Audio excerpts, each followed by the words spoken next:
내년도 예산안 처리 시한을 이틀 남겨두고 민주당이 이상민 장관의 해임 건의안을 당론으로 발의하면서 전국에 긴장감이 감돌고 있습니다. 국민의힘이 당장 국정조사 보이콧을 거론하고 나선 가운데 예산안 처리는 법정 처리 시한을 지키기 어려울 걸로 보입니다. 이런 가운데 잠시 후 여야 원내대표가 김진표 의장 주재로 회동을 갖고 관련 협의에 들어갑니다. 관련 내용 포함한 정치권 이슈, 신지호 전 의원, 윤재관 더불어민주당 정책위 부의장과 함께합니다. 어서 오십시오. 네, 어서 오십시오. 안녕하세요. 반갑습니다. 네, 탄핵 소추냐 해임 건의냐 이 둘을 두고 고심을 거듭하던 민주당 결국 해임 건의안을 당론으로 발의했습니다. 국민의힘은 크게 반발하고 있는데요. 먼저 양당의 입장 듣고 대담 시작해 보겠습니다. 이상민 행정안전부 장관이 직을 유지하는 상황에서 국정조사나 경찰 수사가 공정하게 진행될 리 없습니다. 민주당은 오늘 이상민 행정안전부 장관의 해임 건의안을 발의하고 이번 주에 열리는 본회의에서 처리하겠습니다.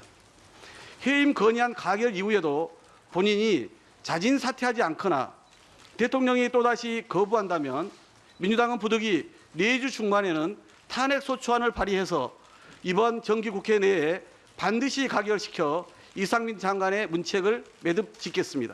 국정조사 합의 이틀 만에 이상민 행정안전부 장관 해임 건의안을 제출한 것은 어렵게 복원한 정치를 없애는 일이나 마찬가지입니다. 그런데 국정조사가 시작되기도 전에 미리 파면하라고 요구한다면 국정조사를 할 이유가 없다 할 것입니다.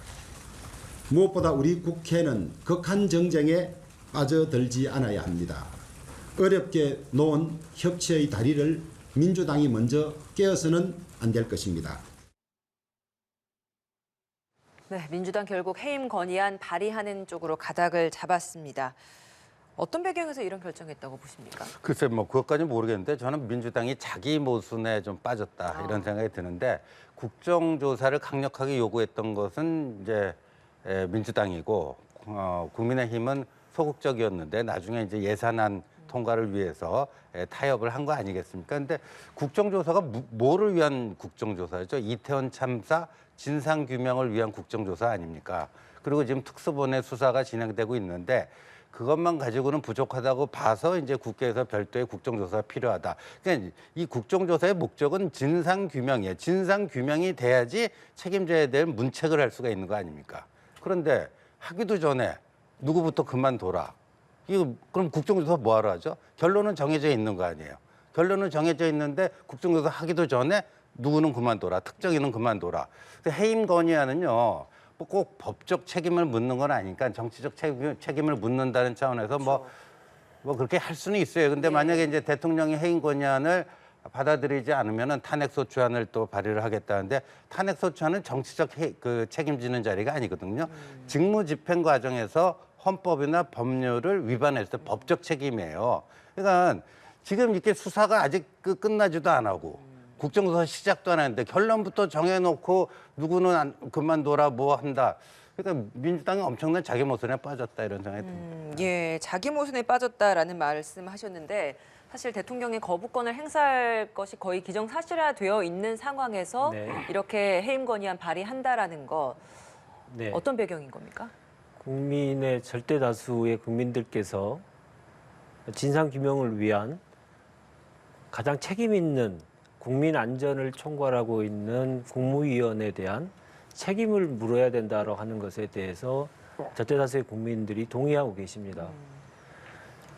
앞서 말씀하셨던 민주당의 자기 모순 얘기를 하셨는데 저는 그러면 국민의힘 내부 목소리를 말씀을 드리겠습니다.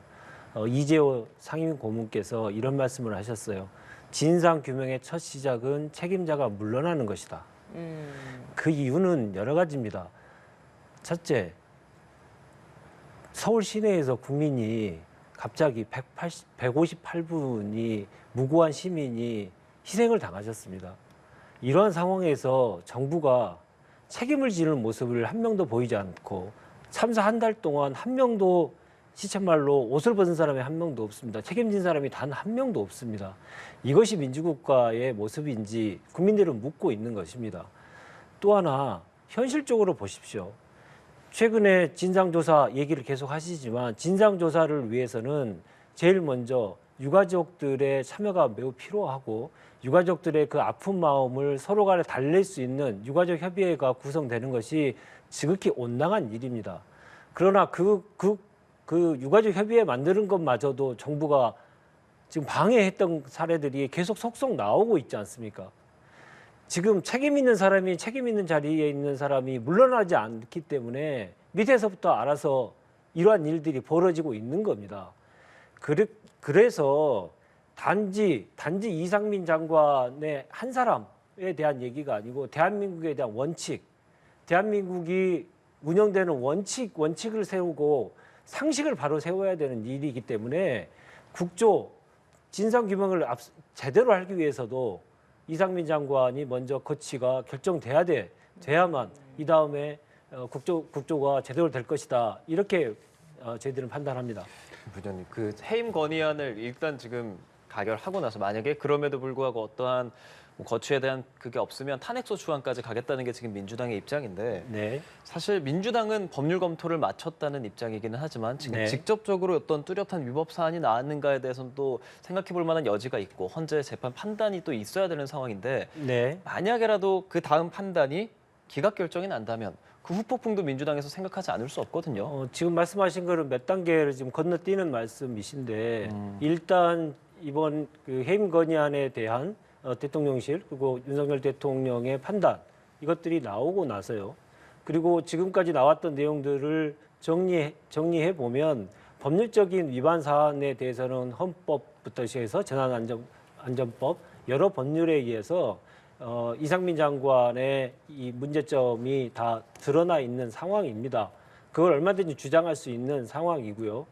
그래서 그게 헌재에서 기각된다라고 하는 2단계, 3단계를 건너뛰어서의 그 전제 조건을 가지고 말씀드리는 건 지금 단계에서는 적절하지 않은 것 같고요. 예. 그 전에 정부가 법적인 문제로 탄핵까지 갖지 않도록 이 문제를 빨리 매듭을 짓는 것이 중요하다 이렇게 봅니다. 그럼 민주당 입장에서는 탄핵 소추를 발의를 해도 충분히 법적으로 문제가 제기될 부분이 있었다. 그래서 탄핵 가결될 것이다. 헌재에서도 충분히 받아들일 가능성이 있다라고 판단을 하신다는 거네요.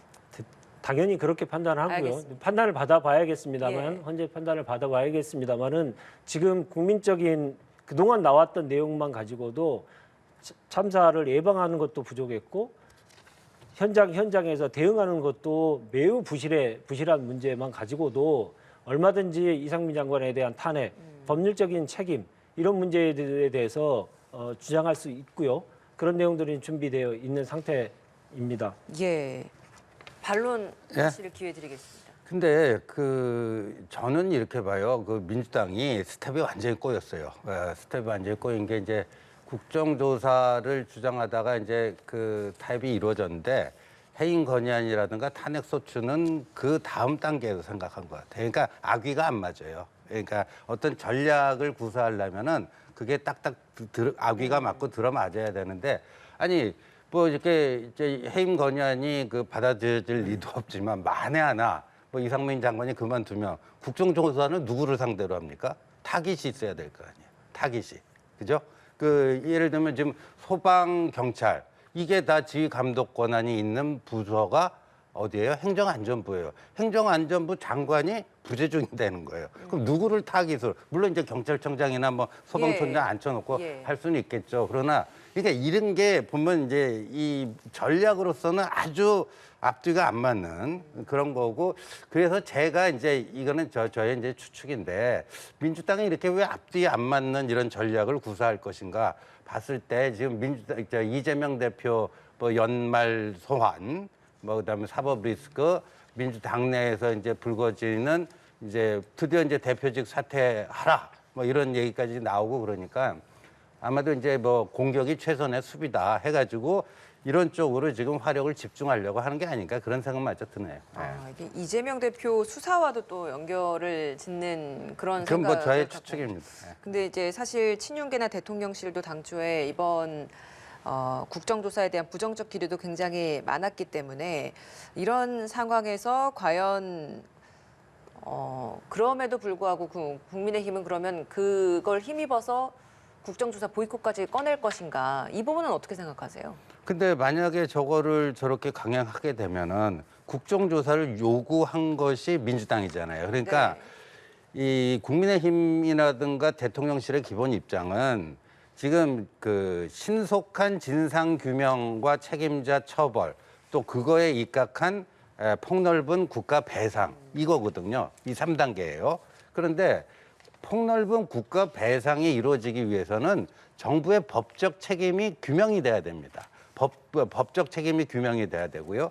근데 그건 수사 과정을 통해서 그렇게 될 수밖에 없는 건데 이렇게 국정조사를 하다 보면 정치 공방만 난무하면서 오히려 신속한 수사에 이게 걸림돌이 될 수가 있다. 그런 입장인데 민주당이 하도 하자고 그래갖고 이제 그 받아들인 거예요.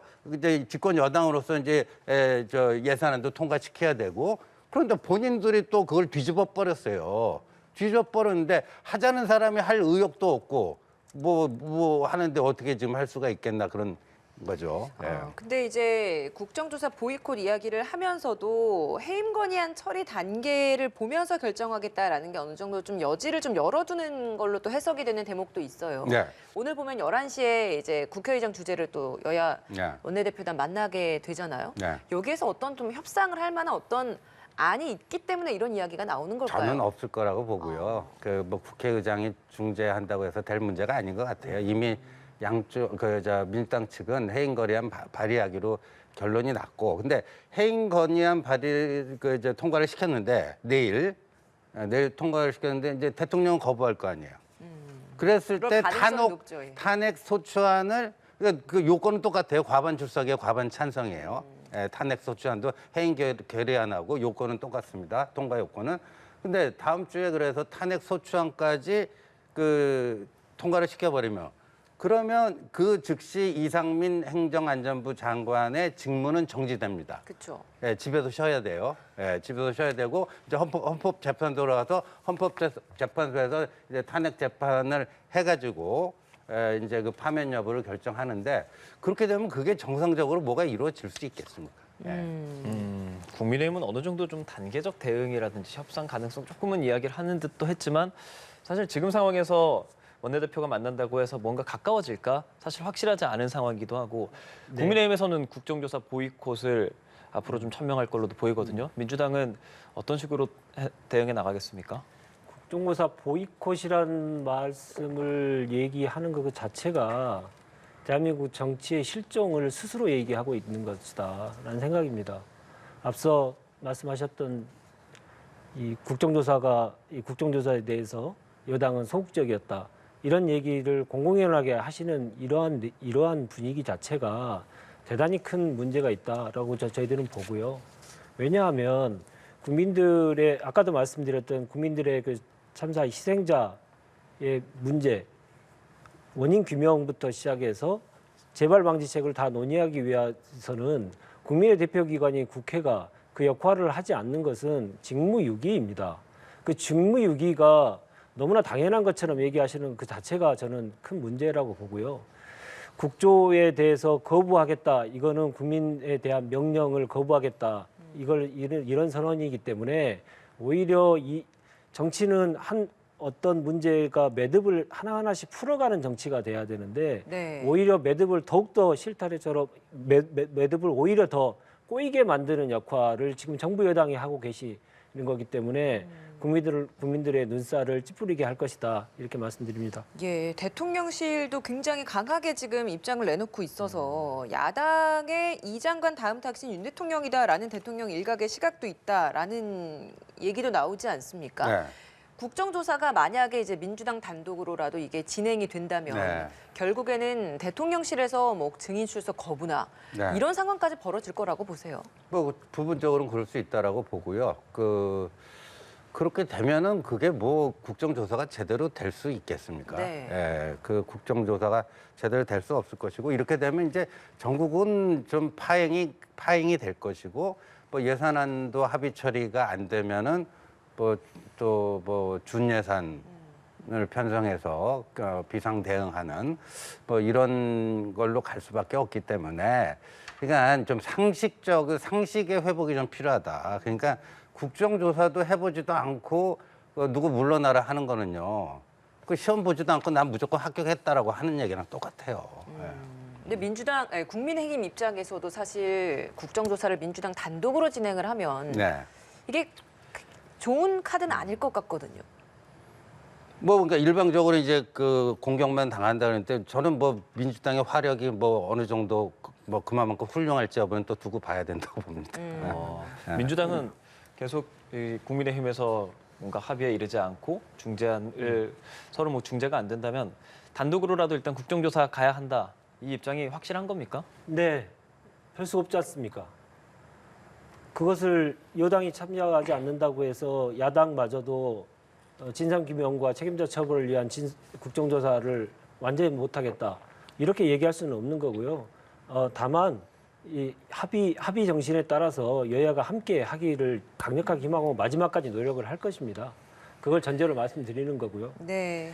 국조와 관련돼서 대통령실의 그 발언이 너무 선을 넘고 있는 거 아닌가 생각이 듭니다. 증인 출석과 관련된 얘기도 좀 나오고 있고 자료 제출과 관련돼서도 미로 짐작할 수 있을 만큼 비협조로 나올 가능성이 대단히 커 보이는데요. 아니 국정조사를 어떻게 대통령실이 하는 겁니까? 저는 묻고 싶습니다. 국정조사는 국회에서 하는 것이거든요. 국회의 업무 영역이 있는 것입니다. 국회 역할이 있는 것인데 대통령실이 여의도를 모두 장악하고 있는 것처럼 여의도의 정치에 대해서 국회의 국정조사에 대해서 너무 감나라 배나라 모든 것을 다 가지고 얘기를 하는 것은 정치 발전을 위해서 매우 바람직스럽지 않고요. 여당도 역시 그것에 따라서 대통령실의 입장에 따라서 참사 초기에는 민주당과 비슷한 목소리를 내는 분들이 많았습니다만 최근에는 아예 그 목소리가 사라져 버렸습니다. 용산에 모두 주파수를 맞추고 있는 것이죠. 이렇게 솔직히 비겁한 정치를 국민의힘이 하고 있는 것이라고 생각합니다. 본인들의 목소리를 분명하게 내야죠. 대통령실의 목소리가 더 많이 나오는 것이 그게 지금 온당한 일인지 좀 묻지 않을 수 없습니다. 예, 알겠습니다. 자, 예산안 이야기가 사실 이 국정조사 그리고 이상민 장관 해임 건의안과 같이 이제 묶여서 돌아가고 있는 그런 형국입니다. 결국에는 예산안 처리 또 법정 시한 넘기게 되는 상황이지 않습니까? 그렇죠. 예, 국회의원 네. 해보셨기 때문에 이제 예산안도 같이 이제 통과시켜 보고 하셨을 텐데 매번 이렇게 예산안이 시간 안에 통과되지 않는 경우가 다반수고 네. 이걸 또 소위를 넘어서 소소위까지 네. 이제 가는 음. 이게 왜 개선되지 않는 거라고 보세요? 그러니까 이제 우리 한국 국회의 좀 병폐 비슷한 건데요. 그래서 그때 왜 국회 선진화법, 지금의 국회법이죠. 그거 만들면서 예산만큼은 예산 가지고 그렇게 그냥 서로 그냥 밀고 당기고 하고 또 지역구 쪽지 예산 집어넣어가지고 예. 막 누더기를 만들고 그 누더기 예산이라고 그런 거 아닙니까? 네. 그래서 그런 것만큼은 하지 말자. 국민의 혈세를 정말 어떻게 알뜰하게 편성해서 알뜰살림을 살 것인가 그거를 하는 게 국회의원들의 책무인데 그래서는 안 되겠다 해서 법정 처리 기한이라는 걸 만들어 놓은 거거든요. 그러니까요. 근데 그것도 이제 사실상 무력화되고 있어요. 무력화되고 있고 그리고 지난번에 국정조사 합의하면서 예산안 처리 이후에 본격적으로 시작한다. 그리고 그 국정조사 특위는 발족을 하고 뭐 우상호 의원이 위원장 맡고 이렇게 한 거 아닙니까? 그러려면 국정조사를 빨리 하려면요. 그 법정 처리 기한 내에 그거를 통과시키려는 노력을 해야 되는데 전혀 그런 게 없잖아요. 그러니까 이제 이 예산 그리고 이제 심지어 다수 의석을 이용해 가지고 한 번도 있지 않았는데 민주당 단독 예산 처리를 하겠다. 근데 예산은 정부 예산이지 국회 거기에 뭐 일정 부분 또 뭐 국회 예산도 있습니다만 뭐 주요한 부분은 이제 정부 예산인데 그걸 뭐 그 야당 단독으로 처리하겠다 지금 이렇게 나오고 있기 때문에 저는 여기에 대해서도 지금 이런 기류로 가면은 예산안에서 타협이 이루어질 가능성은 힘들다. 그래서 해임 건의안까지는 봐줄 수 있어요. 그러니까 봐준다는 의미가 지켜볼 수가 있다라는 거죠. 예. 뭐 거기에 대해서 강력한 응징을 한다든가 이런 게 아니고, 근데 만약에 탄핵 소추안까지 가버리잖아요. 그럼 타협의 여지 자체가 거의 없어지는 상황이 되지 않을까 싶습니다. 예. 이 법정 처리 기한은 내일이라서 사실 현실적으로 내일까지 이게 처리될 거는 불가능할 걸로도 보이고 정기국회도 이러다 끝나는 거 아닌가 이런 목소리까지 나오고 예산을 두고 항상 국회에서 계속 이렇게까지 하는 게 네. 이게 과연 맞는가 이런 목소리는 계속 나옵니다. 여야 할 것 없이 말입니다. 지난 문재인 정부 5년 동안의 예산에 대한 이 처리 시한을 넘겨본 사례는 거의 없는 것으로 제가 기억하고 있고요. 그때는 이제 정치가 살아 있었던 것이죠. 그리고 정부 여당이 야당과의 그 대화와 타협에 대한 정신들이 좀 있었던 것인데 지금은 그러한 정치가 완전히 실종되고 여당의 얘기도 협상을 하자는 얘기가 아니고 정부 원안을 계속 받아들이지 않으면 더 이상 못하겠다 이렇게 하고 있지 않습니까? 지난 월요일 날 예결 소위가 열렸는데 소위에서 이제 구체적인 논의들이 되는 거지 않습니까? 소위에 야당이 아니고 여당 의원들이 보이콧을 선언해 버렸어요. 퇴장을 해버렸습니다. 그리고 예산안이 통과되려면 세입 예산에 대한 확정을 하려면 조세 관련된 법률들이 결정이 돼야 되는데 그 법률을 다루는 기재위 조세 소위마저도 파행입니다. 여당 의원들이 안 들어오시니까요. 여당은 어떤 이유 때문에 안 들어온다고 얘기하고 있습니까? 정부가 제출한 원안 그리고 정부가 계획하고 있는 세법 개정안 이런 것들이 모두가 다 그대로 원안대로 통과되지 않으면 안 된다라고 하는 것들을 계속 얘기하고 있는 거죠. 어떻게 정부가 예산 편성권은 있습니다만 예산 심의 결정권은 국회에 있는 것입니다.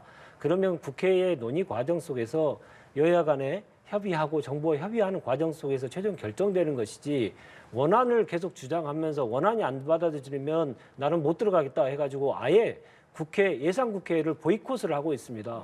그래서 말로는 12월 2일 내일까지 법정 처리 시한이 있기 때문에 빨리 처리하자고 하면서 심사는 지금 무기한 사실상 파업을 하고 있는 겁니다. 이런 이중성부터 먼저 시정돼야 될 것으로 보입니다. 예, 사실 왜곡이 있어서 좀 바로 잡아야 될 예. 텐데요.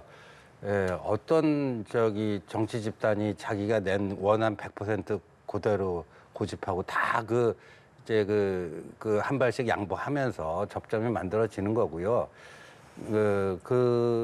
전혀 사실이 아니라는 거고 민주당이 지금 이 정부 들어와서 이제 그 입법이라는 게 정부 입법이 있고 의원 입법이 있잖아요. 정부에서 낸 네. 법안 70여 개 되는데 하나도 통과 안 지켜졌어요. 단 하나도 통과 안 지켜졌습니다. 그러니까 이런 식의 그다음 예산도 뭐 대통령실 예산 전액 삭감하고 다시 청와대로 돌아가라. 그 비현실적인 초현실적인 얘기 아닙니까? 그런 막무가내 주장을 하고 있기 때문에 지금 이 접점이 안 만들어지는 것이지. 저는 뭐 며칠 전에 문재인 청와대에서 정무수석을 했던 한병도 의원이 용산 대통령실에 열악한 시설 그걸 보고 이거는 정부가 짜온 예산안 그대로 통과시켜줘야 된다. 오히려 그렇게 얘기해서 그것이 통과되는데 이제 그런 게 어떻게 보면 의회 정치라는 게 all or nothing은 아니잖아요. 서로 이제 필요한 거 조정하면서 이제 타협이 이루어지는 건데 팩은 그렇습니다. 예. 팩트를 얘기하셨으니까 저도 한 말씀 드리겠습니다. 말씀하셨듯이 청와대로 돌아가야 되기 때문에 대통령실 예산은 전체를 삭감해야 된다고 민주당이 주장하신 것처럼 얘기하셨는데요. 그 역시 사실이 아닙니다. 그러면 뭐 어느 정도 일부 삭감인 겁니까? 지금 관련된 내용들에 대한 심사를 하기 위해서 대통령실 관련해서는 운영입니다. 운영위에서 지금 그 논의를 하는데 예. 여당이 지금 참여를 안 하고 있어요. 그러면서 이제 밖에서는 저희들이 주장하고 있는 민생 예산들, 가령해서 공공임대주택과 관련된 예산들 이런 거에 대한 증액했던 국토위 결정에 대해서 절대 안 된다. 이거는 국토위가 결정했다 하더라도 절대 받아들일 수 없다 하고 예결 소위를 파행을 하고 있으니 이게 문제가 안 풀리고 있는 것입니다. 조금 얘기 안 할 수가 없는 게 박홍근 원내대표가 민주당의 원내 사령탑입니다. 청와대로 돌아가라고 했는데 무슨 말씀하시는 거예요? 그리고 국토위에서 이렇습니다. 지금 윤석열 후보 시절에 사회경제 분야에서 첫 번째 1호 공약이 청년 원가 주택이었어요. 이게 청년 원가 주택 주택의 그 특징은 뭐냐면요. 임대주택이 아니고 분양주택이라는 거거든요. 임대를 하게 되면 이게 이제 나중에 재산을 형성해 나가고 하는데 근본적인 한계가 있기 때문에 몇 년 정도 거주하고 뭐 하면은 그거를 그 자기 소유로 하고 또 되팔 수도 있고 뭐 하는 식의 이제 그건데 지금 청년 원가주택이 분양주택 이거를 다 깎아버리고요. 공공임대주택으로만 다 채웠어요. 그러니까 이제 국민의힘 사람들은 이재명 대표는 참 재밌는 분이다. 그 백현동에서 100% 임대주택으로 되고 있는 거를 그냥 90% 일반 분양으로 돌리고 10%만 저기 하고 대장동에서도 임대주택 비율 깎은 분이 이거는 왜 여기서는 그 분양주택 그거는 다 예산 날려버리고 정부가 짜온 안을 임대주택만 그렇게 넣느냐 뭐 이런 거예요. 그러니까 그런 것들을 정확히 알고 민주당도 그러니까 이게 타협하려고 하려면은 이런 식으로 그 정부가 짜온 거를 뭐 100% 날려버리고 이런 거는 과거에 없던 일입니다. 예, 어느 지금 정도 논쟁이 되고 핵심 예. 논쟁이 되고 있는 게 지금 말씀하셨듯이 공공임대주택과 공공분양주택 관련된 예산에 대한 내용인데요. 그렇죠. 공공분양주택과 관련돼서는 민주당이 다시 한번 새로운 제안을 했습니다. 정부안 네. 받겠다. 어. 다만 임대주택과 관련돼서는 윤석열 대통령도 지난 7월, 8월 수해 현장에서 서민 주거 안정을 위해서 정부가 최선의 노력을 다하겠다라고 하는 얘기를 하셨기 때문에 그러한 차원에서라도 공공임대주택을 더 늘리는 정책이 필요하다.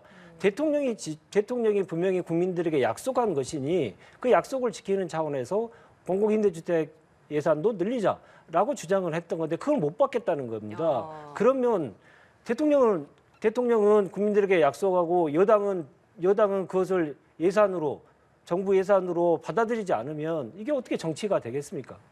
분양도 일정 부분 받겠다. 대신에 공공 임대주택의 예산도 늘리자라는 게 민주당의 입장이라는 수정 말씀이신 제안을 거죠. 제안한 것으로 저는 알고 근데 있습니다. 국민의힘은 예. 아직까지 거기에 대한 답이 없는 겁니까? 아니면 거부한 겁니까? 그거에 대해서 지금 원내대표들의 합의 사항으로 넘겨놓은 것 같은데요. 예. 이런 내용들을 보면 그게 원내대표 합의 사항까지 넘어가야 될 문제인지에 대한 문제인지에 대해서 문제 제기를 하고 싶습니다. 예, 감액 심사가 끝난 후에 이제 증액 논의를 할 수 있는데 지금 감액조차도 제대로 지금 네. 서로 합의가 되지 않는 상황이라서 부디 좀 오늘 이 원내대표단 만남 후에 어떤 합의안이 좀 도출됐으면 좋겠습니다. 예, 화물연대 총파업에 관련해서 두 분 이야기도 좀 들어보고 싶은데 일단 파업 8일째입니다. 대통령실이 업무 복귀 명령을 거부한 운송 종사자들에 대해서 다양한 옵션을 검토하고 있다며 강경 대응 입장을 재확인했는데요. 김은혜 홍보수석의 발언 듣고 대담 이어가겠습니다. 정부는 그 다양한 옵션을 윤석열 대통령 지시로 검토를 하고 있습니다. 파업을 실시할 수 있는 노동자의 정당한 권리를 보장합니다. 그렇지만 불법은 안 됩니다. 더더군다나 국민의 안전을 볼모로 하거나 조직화되지 않은 저임금 노동자의 일자리를 빼앗는 그 같은 파업은 저희가 단호하게 대응을 할 것입니다. 예, 김은혜 홍보수석의 입장 듣고 오셨는데요. 어제 2차 협상도 있었는데 정부의 태도는 매우 단호했습니다. 네. 원희룡 국토부 장관도 단호한 태도를 보였고 대통령 역시도 이 상황에 대해서 강경한 태도를 보이고 있는 네. 상황입니다. 근데 지금 예. 화물연대는 뭐 이게 위헌적 뭐다 또 뭐 독재자적 발상이다 민주당도 비슷한 목소리를 내는데 계엄령이다 이렇게 뭐 얘기하죠. 계엄령이다. 근데 이거의 원조는 누구냐? 노무현 전 대통령입니다. 그러니까 이 화물연대 파업이 우리 사회의 그 뜨거운 감정으로 떠오른 게 2003년 5월 처음으로 그때 부산항을 마비를 시켜버려요. 네.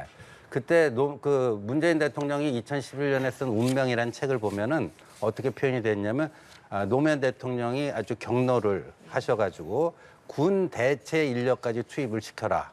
뭐 했는데 그때는 어떻게 되다 보니까 화물연대 요구를 많이 받아주면서 이게 타결이 됐는데 네. 그 이후에 좀 그 정부가 그렇게 좀 뭔가 아량을 베풀고 선처를 해준 거다 이렇게 생각하면 괜찮은데 3개월 후에 또 2차 파업을 합니다. 2003년 8월에. 그러니까 노무현 대통령이 정말 그때는 더 화가 나가지고 법과 원칙에 입각해갖고 뭐 해야 된다. 민노총의 주장은 전혀 명분이 없다. 그래갖고 화물연대 지도부 16명을요 업무방해 혐의로 구속을 합니다. 네. 그리고 그 전에 그 경유세 보조금 주던 거 운송 거머 차량들 그거 다 안 줘버립니다. 그리고 그 화물연대가 파업을 선동하는데 그래도 운행하는 그런 차량에 대해서는 고속도로 통행료 면제를 해주는 또 이런 조치를 취합니다. 그래서 그 파업이 16일 만에 종료가 되고요. 그게 2013년 8월에 있었던 일이고, 근데 제도 개선을 해야 되겠다 해서 그 다음해인 3년 8월이죠. 예, 2004년에 이제 화물운송법을 개정을 해서 그 전에는 이제 그 차량 등록제를 허가제로 바꾸고 그리고 업무 개시 명령을 정부가 내릴 수 있도록 예. 이런 제도를 만든 거예요. 네. 근데 문재인 대통령이 그 당시에 민정수석을 했거든요. 그 누구보다도 그걸 잘 알아요. 근데 이제 문재인 대통령이 후보 시절에 표가 아쉬워서 그런지 저 안전운임제라는 거를 받았어요. 제가 이렇게 쭉 그 자료를 보니까 노무현 전 대통령 같으면 절대 그런 거 받지 않았을 텐데 저 안전운임제 OECD 회원국이 38개 국가가 있는데 이런 게 있는 나라는 딱 우리 대한민국 말고는 없습니다. 저게 시장 그 임금이라는 게 시장을 통해서 이제 물론 이제 최저임금이라는 건 있어야 되겠지만요. 이건 뭐 최저임금 그런 성격도 아니고요. 그리고 이게 뭐 사고를 줄인다고 그랬는데 오히려 지금 사고가 늘어나고 있는 데이터가 나오고 있고요. 이런 거를 문재인 대통령이 덜컥 합의를 하고 2018년에 입법을 해가지고 3년 실시한다 해서 그 3년 실시가 올해 말에 끝나요. 그러면 문재인 대통령이 시작한 일이니까 5월 10일 임기 끝나기 전에 민주당이 다수 의석을 갖고 있으니까 이걸 어떻게든지 해놓고 갔어야 되는데 일은 시작해놓고 저질러 놓고 마무리는 안 해놓고 이제 퇴임을 한 거고 그런데 화물연대는 윤석열 정부 들어서자마자 한 달 만에 이걸 한 거 아닙니까? 파업을 해가지고 그러면 올해 말에 끝나니까 한 3년만 더 연장해보자. 3년만 더 연장해보고 안전운임제를 도입한 그 취지, 사고를 줄인다든가 뭐 이거 개선 효과가 실제로 나타나는지 그걸 보고 나서 그때 가서 다시 판단하자. 그런데 화물연대는 그냥 막무가내 아니에요. 지금 이거 당장 일몰제를 폐지하고 안전운임제는 그냥 영구적인 제도로 만들고 그다음에 지금 시멘트하고 컨테이너 2개 분야에만 적용되는 거를 플러스 5개 분야 더 해버리자 이런 거 아닙니까? 그러니까 여기에는 타협할 수가 없고 그러니까 윤석열 대통령은요 노무현 대통령이 닦아놓는 길을 가는 거고 중간에 문재인 대통령이 옆길로 샌 거예요 이게. 네, 반론하실 것 같습니다. 뭐 저 말씀으로 따지면 이제 당군 할아버지 때까지 얘기가 나와야 되는 거죠. 적절하지 않은 것 같고요. 안전 문제에 관련돼서 우리 사회의 인식이 그동안 엄청난 많은 변화가 있었고 최근에 이태원 참사 이후에도 더욱더 국민들에게 경각심을 갖고 있습니다. 안전운임제 도입과 관련돼서 폄훼하시는 말씀을 하시는 게 저는 좀 안타까운데요. 과속이나 과적으로 인해서 화물 운송자 그분들의 문제도 있었고 그분들의 피로, 과적 이런 문제들도 있을 뿐만 아니라 그로 인해서 무고한 시민도 피해를 보는 사례들이 계속 있어 왔습니다. 아시다시피 이 도입되기 전에 많은 영상들이 국민들에게 큰 충격을 줬는데 졸음운전을 하던 화물차가 앞서가던 승용차를 그냥 들이받아서 사망을 한 사례가 있었고요. 그런 것들을 보더라도 우리가 이제 안전 문제에 관련돼서는 사회적 비용을 어느 정도 지불하더라도 국민 안전에 대해서는 절대 포기할 수 없고 꼭 지켜야 된다라고 하는 사회적 공감대 속에서 안전운임제가 도입된 겁니다. 그러면 그 후에도 근데 그 안전운임제가 3년 일몰이거든요. 그러면 3년 만에 이제 올해 연말에 끝나는데 그러면 이것이 우리나라가 정말로 말씀하셨듯이 안전한 사회가 우리가 인정하듯이 안전한 사회가 됐다고 평가하기 어렵기 때문에 더욱더 안전을 더욱더 확보하기 위해서 안전운임제에 대한 일몰을 연장 혹은 폐기하거나 계속하고 그리고 품목을 확대하자는 그런 요구에 대해서 무조건 저렇게 폄훼해버리고 노동을 적대적으로 얘기해버리시면 이건 정말 어떤 결과가 초래할지는 또 불보듯 뻔하지 않겠습니까? 저것도 이제 좀 사실 왜곡이니까 제가 좀 언론에 대한 잠시 적대감도 마무리하면 많이 바로 나왔습니다만은 노동과 관련돼도 적대감을 좀 드러내시는데 대한민국 대통령 아니십니까? 대한민국 정부 아닙니까? 화물 노동자분들도 대한민국 국민입니다. 예. 그분들의 목소리도 함께 들으면서 해야지 알겠습니다. 강경 일변도만이 능사가 아니다는 얘기를 꼭 예. 드리고 싶습니다. 강경 일변도가 아니고요. 그 데이터를 가지고 제가 말씀을 드릴게요. 이 지금 보면 안전운임제가 이제 적용되는 분야가 시멘트하고 제가 컨테이너라고 그랬잖아요. 그러면 안전운임제가 시행되기 전과 후, 비포 애프터 사고가 어떻게 났는지 비교를 해보면 그 데이터가 있어요. 지금 저 동아일보 그 인터넷판에 기사가 떠 있더라고요. 보니까 안전운임제가 적용되지 않는 거기는 안전운임제 시행 이후에 오히려 사고가 10몇 퍼센트 줄었습니다. 근데 안전운임제를 시행했던 이곳에서는 사고 그게 8% 늘었어요. 그럼 이 수치를 어떻게 설명해? 사망자 수는요 43%가 늘었습니다. 그러면 이거를 어떻게? 그러니까 안전운임제를 도입한 취지가 사고 예방, 과적, 과속, 과로로 인한 사고 예방, 안전이 무엇보다 돈보다 중요한 게 사람의 생명이고 그 안전. 경제적으로 조금 문제가 있더라도 안전 위주로 가야 되는 그 취지 저도 10분 공감해요. 그래고 결론이 어떻게 나왔냐 이거예요. 그러니까 이런 것들을 연구하자. 그러니까 연구하려면은 근데 지금 이 화물 쪽 그 종사자들의 어떤 평균 그 수입이나 이런 게 우리나라 전체 임금 근로자의 평균 급여보다도 높은 거는 사실 아닙니까? 이건 뭐 다양한 데이터를 통해서 입증이 되고 그러니까 이게 그런 것들을 통해서 우리가 보자라는 거지. 저런 식으로 무슨 노동에 대해서 적대다. 그 얘기를 하고 싶으면 노무현 대통령에게도 똑같이 한번 해보세요. 예. 제가 공평하게 짧게 반론 기회 좀 드리고 저희가 마무리하겠습니다. 네. 위기 어떤 문제가 실타래를 풀기 위해서는 어떤 역할을 해주는 데가 있어야 됩니다. 정부 여당이 정부가 그렇게 지금 강경 일변도로 가게 되면 국민의 대표인 국회, 특히 국민의힘 여당은 거기서 실타래를 풀어주기 위한 노력도 같이 해야 되거든요. 그래서 일몰제 폐지라든가 품목 확대를 위한 국토위 법안 소위를 열어서 지금의 법안에 대한 통과를 위해서 노력을 해야 됩니다. 3년 연장 제한도 부족하다.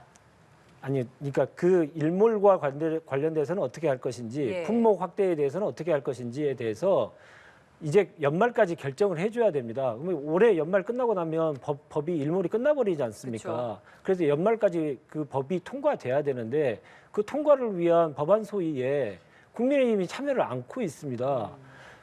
파업이 무조건 철회돼야만 그 법안 소위에 참여하겠다 이렇게 얘기하고 좀 참여를 않고 계시는데요. 아니 여당이 그런 역할을 좀 하면서 돌파구를 좀 마련해 주시는 게 필요하지 않을까 싶습니다. 알겠습니다. 자, 저희 오늘 말씀 여기까지 듣겠습니다. 신지호 전 의원, 윤재관 민주당 정책위 부의장이었습니다. 고맙습니다. 두 분 말씀 고맙습니다.